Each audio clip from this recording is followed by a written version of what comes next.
Lord, I pray that as we add value, Lord, to this celebration, Lord, you will fill our hearts with love, with joy. Lord, we invite you in this place, oh God. We thank you, Lord. We thank you. May it be a memorable time for the couple, Lord, for Rita, for Agape, and for Jen, Lord. In Jesus' name. Lord, we also lift up to you the food, Lord, that everyone has brought, Lord God, to partake. As we partake them, Lord, thank you. Bless every hands that prepare, Lord. Father, I thank you, Lord. Bless the food. In Jesus' name. Amen. My belly is no. Venus belly. Malayo pa. Nag-adjust ka ba ba?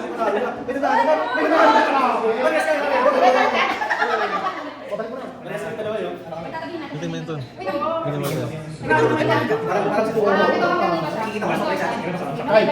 Uy, mahaba yan, Paul, ah.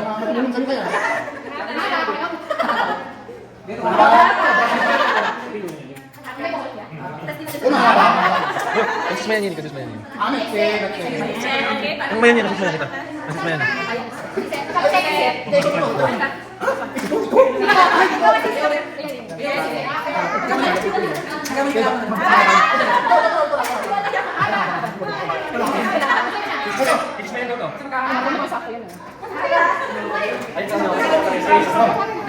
Ay, sakto yun, oh.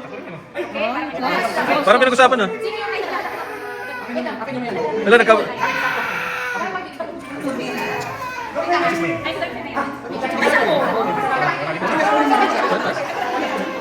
Patusok lang kasi.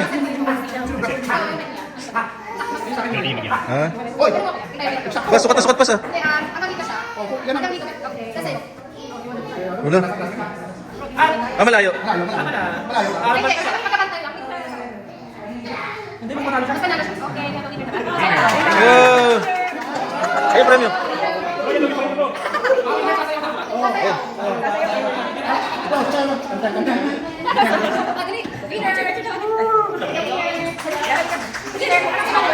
Guys, congratulations.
Pastor!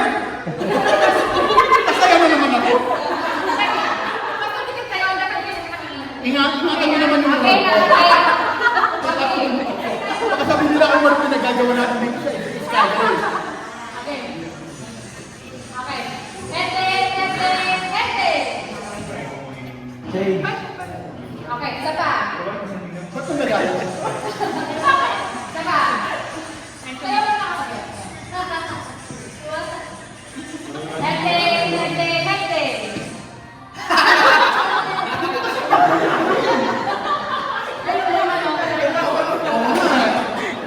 Kaya, pare-pares na kayo. Pag-skip pa na.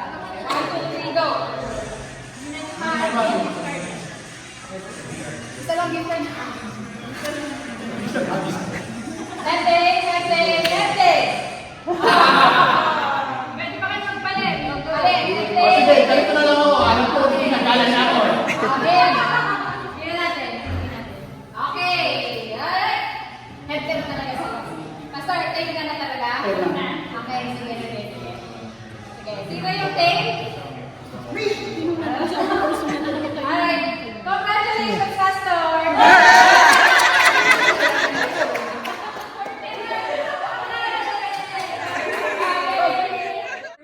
The opportunity to pray for Ate Rita, Kuya Jin, and Agape for this new baby coming in their life, in their family, for blessing them with a new baby this coming September.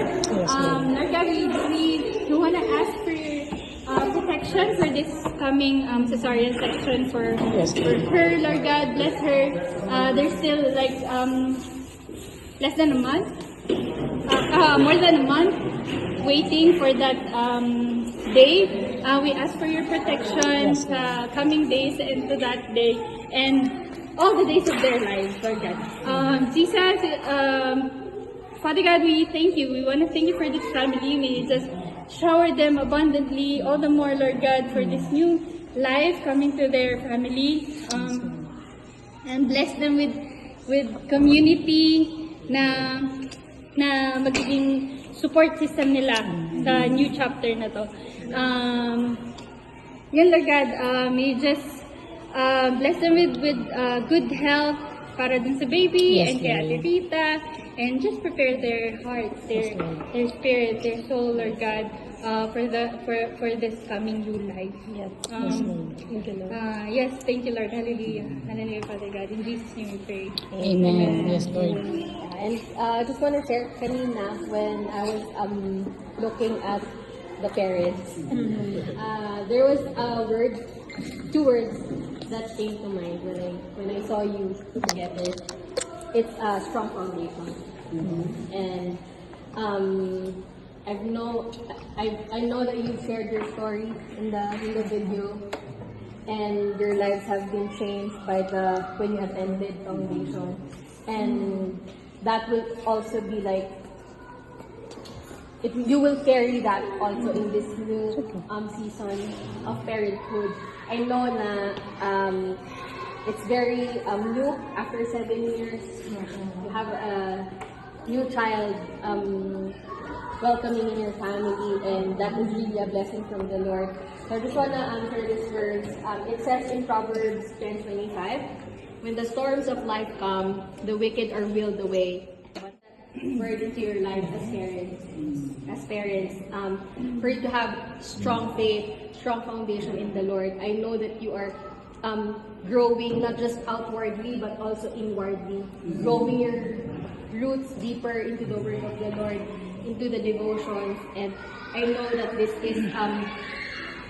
is a desire as parents to pass it on to your kids, and I speak that blessing, that strong foundation to be upon you, to be upon your feet, to be upon your spiritual life as a couple and as a family. And yun, so let's pray. Lord, thank you, Lord, for this opportunity, Lord God, to celebrate life together as a community, Lord God, lifting each other up, praying for one another. Lord, thank you for you have blessed them with a child, that it is you, Lord, who have knitted this child in Ate Rita's womb, Lord, that there are weapons is formed against this baby, Lord. Your protection is upon this baby. From the day that you put it in her womb, Lord God.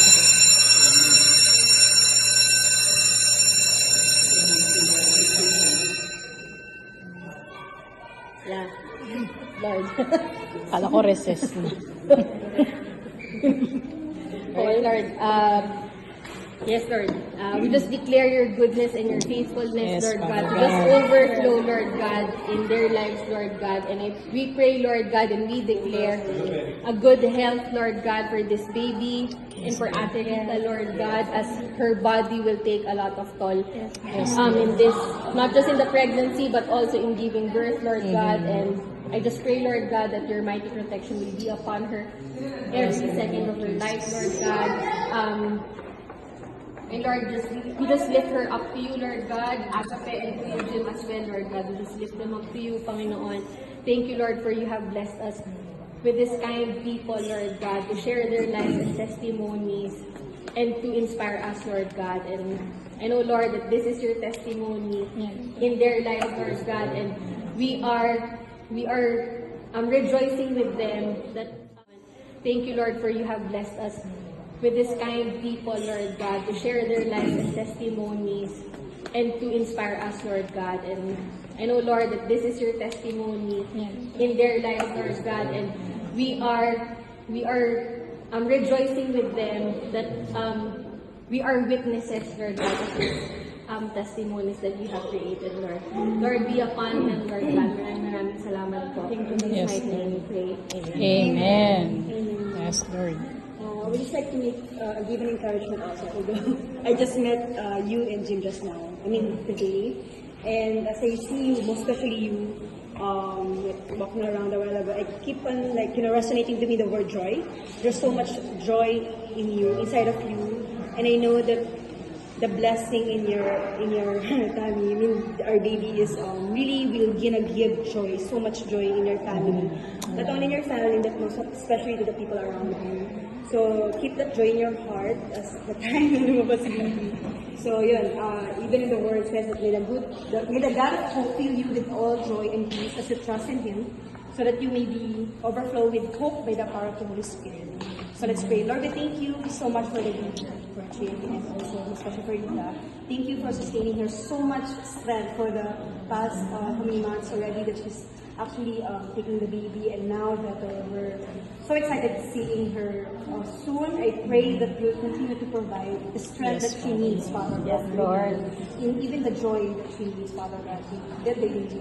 Thank you because we know that this baby will indeed give, not only so much joy, but indeed, every time people will see the baby in her, will really, there's inner peace and joy that will bring about in the community, in the people around her. So thank you. And even now, Lord, I thank you because indeed you are going to sustain, not only sustain strength physically, but emotionally, physically, and spiritually, as they really wait for the time that the baby will come out. So thank you, Father, because at the end of the day, the baby will give glory unto you, Father God. We will continually celebrate and rejoice in your name as we wait upon the Lord. Yes. Until the baby comes out. So thank you, Father. Bless you. Play some worship song, play some verses, because those are doon magagaling yung spiritual strength mo. True. You know, you pray verses to the baby when you're asleep. Para alam mo yun, walang enemy na to, alam mo yun. Kasi yun yung yun yung foundation mo, yung word ng God. And, I mean, we're here. You guys can give us a call, but we can pray for you, right? And so, yeah. You ready? You ready to give birth? Ay, excited na nga po ako. I know. She looks so pregnant, isn't she? Yeah. It's getting heavier. I know that. So, read the word. Yun lang. And I know there's sometimes na umalit yung baby ko. I have no time to really worry with the word. You know what? We are technologically equipped. Just play sa YouVersion, play some sermon, play some yung verses. If you're reading the book of Mark or the book of Proverbs, the book of Psalms, just turn on that one, right? Just turn on that audio. You don't need to read it. Just cover yourself with the Word of God because yun yung strength ninyong mag-asawa. Yun yung magagaling yung strength niyo with the Word of God. Pray together. Yan mo yung ganun. Okay? Thank you, Lord. Thank you.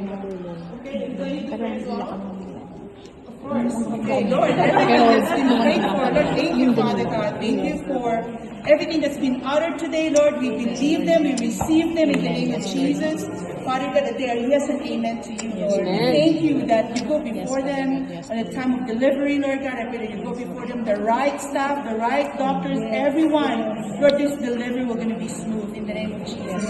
Thank you, Lord, for equipping them as husband and wife, Lord God, as parent, Lord God, for their upcoming baby. Lord, thank you for the strength that only comes from you, Lord. There's no one else, only comes from you. So Lord, thank you for protecting them and covering them. In Jesus' name, amen. Lord, thank you. Anyone else? I'll do the last one. Yeah? Let's go. Well, first of all, I want to thank God because this is a gift from above. I agree with that. Because this is a gift from above. I agree with that. This is a gift from above, and He is the source of life. And so that said, that's where our peace coming from, because He is the life giver, and even a life stolen, He came and get it back to give back that life and life in fullness. And so from the very beginning, God gave life, and even stolen. And he returned, he restored it. And so the reason why I'm saying that, because so that the peace of God will overwhelm you guys. You don't worry about the pain. You know, this year, just this year alone, I've been to the hospital more than 12 times. And I've seen how God uses the hands of the medical personnel, and how the technology and the procedure is amazing. And so, having said that, you know, yes, it is good, but we don't totally rely on that. We praise God because He is the one. He's the God of science. Amen. He's the God of everything. He created everything and all things. Apart from Him, you know, there's nothing was being made. So everything was made for Him. And so, again, that is the source of our peace. Right? So just like they said a while ago, while we are eating, you know, I see joy running around at your house. So your house will be filled with joy. Amen. And the Lord will, we already evidence how God provided for us. Amen. Yes. How God, Yes. you know, God is good. from promotion to promotion, from favor to favor, from blessing to blessing. What can you ask for? Yes. Right? Yes. But we will continue to be faithful to Him. Amen. Relying to Him and not allowing any worries, anxiety that will overwhelm us. Yes, postpartum are what can you ask for? Yes. Right? Yes. But we will continue to be faithful to Him. Amen. Relying to Him and not allowing any worries, anxiety that will overwhelm us. Yes, postpartum are reality, but God is real as well. Amen. His presence, His unconditional love, He's bigger than anything. Postpartum worry, fear, right? God can change. Nothing is hard for God. Amen. So God, I thank you that you secure Rita. Even her physical body, Lord, will be secure. Lord, the baby will be secure. Lord, and Rita, Lord God, will just experience your goodness and your faithfulness. Lord, how you flow in her life. And God, I thank you that they are a landmark of a blessing to this church. Yes, Lord. Lord, it is reflection how they embody, how they practice your goodness over their lives. And so we rejoice with them and thank you as well that we are at peace at the church to welcome the baby, Lord God. Yes. That the baby is healthy and the mom is healthy, Lord, and even the relationship will be healthy, and even Agape, Lord God, and her sister, right, will be healthy as well. Yes. Lord God, the relationship. So God, I thank you that you would surround them, Lord God, with your joy, Yes, and Lord. your joy will be their strength. Amen. Lord God. God, I thank you that they will not lack in everything, but in everything that they will be, Lord God, not only to their family, but also to the people that they work with, that they will communicate with, and that they will build a relationship with, will be, Lord God, they will be a joy to them. Yes, amen. So God, I thank you. We combine our faith to cover them. Yes, Lord. And thank you, Lord God, for successful, Lord God, delivery. Thank you, Lord God, for healthy baby. Thank you, Lord God, for healthy Rita, Yes, Lord. body, soul, and spirit. Yes, Lord. In Jesus' name. God, I thank you, Lord God. Lord, Lord God, we combine our faith and yes, and name it to all that we have prayed. So Lord, we speak blessing to them.